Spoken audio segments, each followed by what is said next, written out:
What's going on, guys, and welcome to Anteiku Nation, where we game and we know things. And today I want to talk about some OTT battle sisters. That's right, nuns with guns.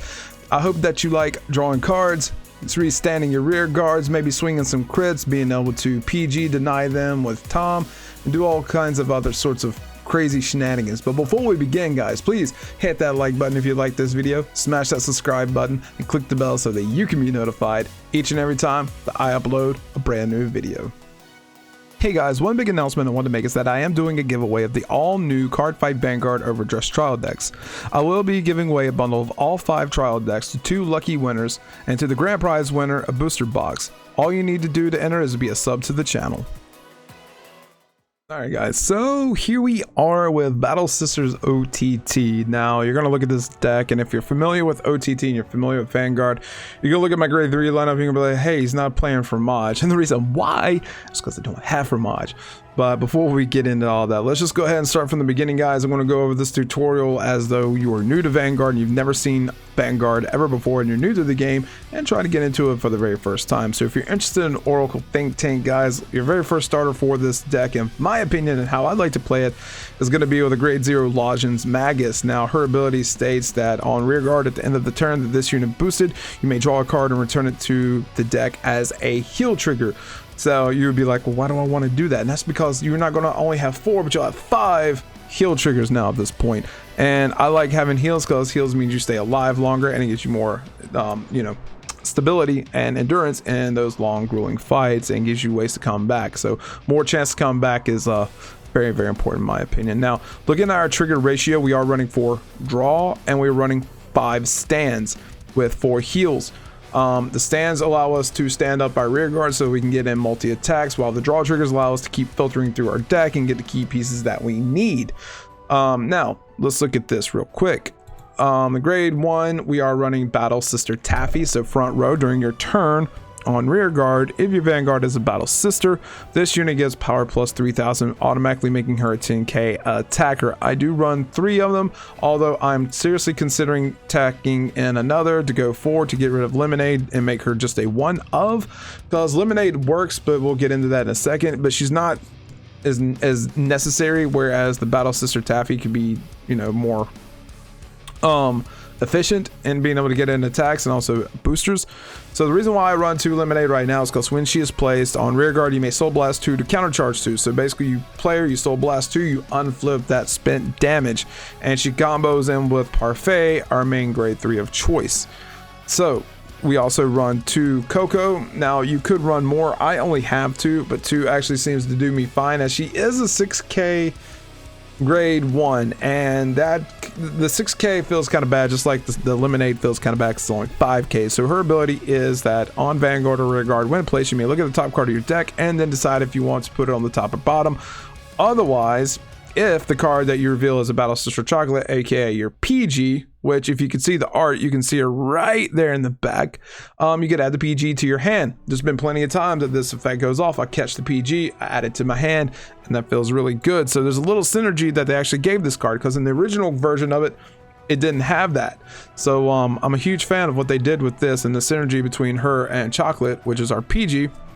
So if you're new, you run 4 perfect guards because these keep you from dying.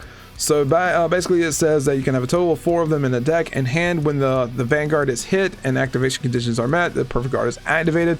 So basically if you're a 3 damage and they try to take you all the way to death, or they try to crit you, then this thing kicks in and it prevents you from taking so much damage. So this is a good way to kind of keep your damage mitigated. You could run the other PGs, but I run it because it is a battle system, because it synergizes with Coco. Other decks around OTT can use the Magus perfect guard, so if you're interested, you can look into that as well. We are running 2 Circle Magus. The reason why I run Circle Magus is because when it's placed on Vanguard or rear guard, you can look at the top card of your deck and put it on the top of your deck. So basically it lets you peek at what your next card is going to be, so it lets you know what your drive checks are going to be, and that's always good because then you can kind of determine how you want to play your turn and whether or not you're going to be able to restand rear guard, whether or not you're going to be able to draw into something, or maybe you're going to hit a heal, and it lets you kind of plan better how you want to format your attacks. And I'm a huge fan of that, huge fan. Next up is our grade 2 Battle Sister, so she's a 9k. grade 2 that says on Vanguard or Rearguard, when this unit attack hits, you may CB1 to look at the top card of your deck, and if that card is a battle sister, you can add it to your hand. If it is not, put the card on the bottom of your deck. Since the deck is mostly 95% battle sisters, more times than not, this card's going to go off, which is all again reasons why we're actually running the perfect guard. Right now, the only non battle sister units we are running is going to be Silent Tom, Circle Magus, and our Hexagonal Magus. And I'll get into why I actually run Hexagonal Magus in this deck. We are running 2 battle sister Macaron. So Macaron says that during your turn on the rear guard, if your Vanguard is a battle sister, then this unit gets plus 3k, basically becoming a 12k. Now, I run her and I run Mocha. Now, battle sister Mocha says that during your turn, if your hand has 3 or more cards, this unit gets plus 3,000, therefore she becomes 11k. She is better in my opinion in the way that I formatted this deck because of Hexagonal, because of Silent Tom, and the fact that you may not always have a battle sister on the Vanguard circle, and Mocha just doesn't care. All she cares is that you have 3 cards, you're playing OTT, you got cards for days, and if you don't, then something bad is terribly happening to you, because OTT is all about that draw power, all about keeping hand and getting to its resources. We are running 4 copies of Silent Tom. Excuse me, I apologize, my allergies. It is an 8k grade 2 that says during your battle that this unit attacked, your opponent's sentinels do not activate. So Silent Tom says if you're 5 damage, I can swing at your Vanguard and I got enough power, it's time to go big or go home, meaning you better hit a heal or you're dead. And even in 2021, Tom is still clapping cheeks, because Tom does what Tom does, and he gets in there and he just says, I don't care about your PG, I'm gonna go pew pew and you're gonna die.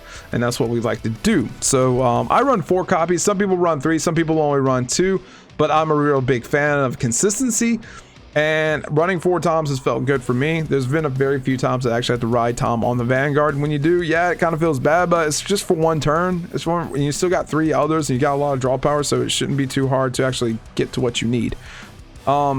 So that is my reasoning for my grade 2 lineup.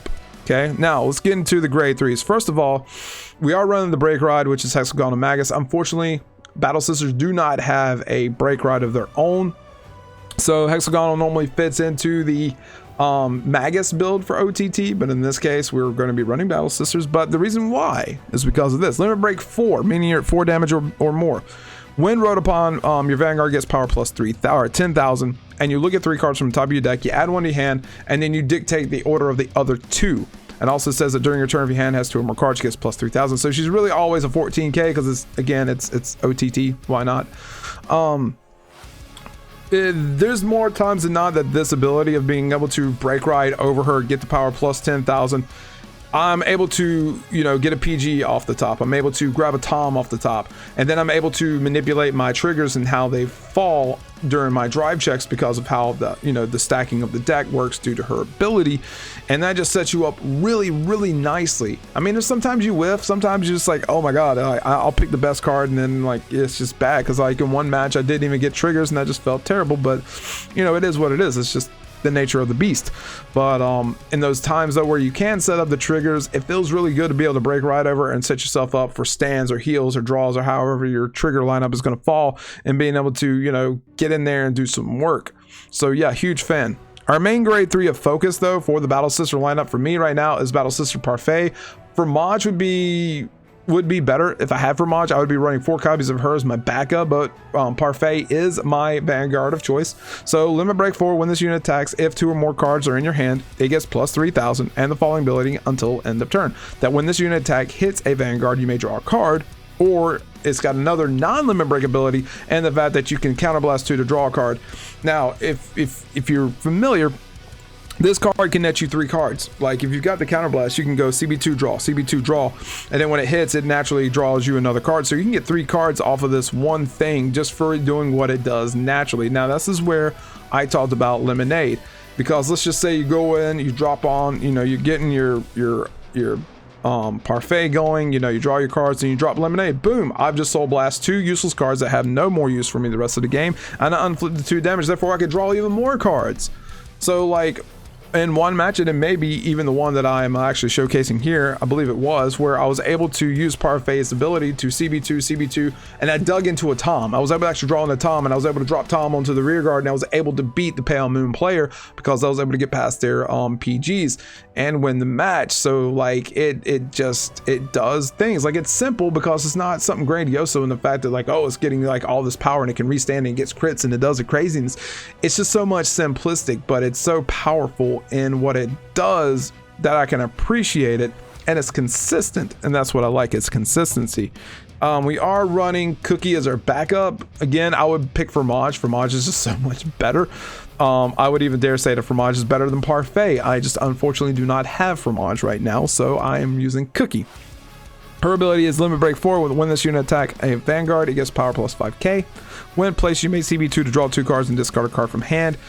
I don't like the discard. In a deck that does draw a lot of cards, I don't like the fact that it's only a +1, because while you look at it, it's like, oh, you CB2, you draw 2 cards. Yeah, you're ditching one, so you're only +1, and I don't like that. I don't like having to ditch resources that can be viable. Now, if you're ditching a grade 3 to like, I'm never going to use that, that's fine. That's fine. You're still digging through your deck, but it's only when it's placed, and then from that point on, she's just vanilla. She's just vanilla, and that just feels really, really bad. But, you know, until I get Fromage, she is my heal trigger, and that's fine. I am running a 1 of Battle Sister Souffle. Souffle on the Vanguard or rear guard says that when this unit attack, or this unit is boosted, it gets plus 3,000. So she hits magical numbers. You know, she can hit those, the 21 or 20,000 with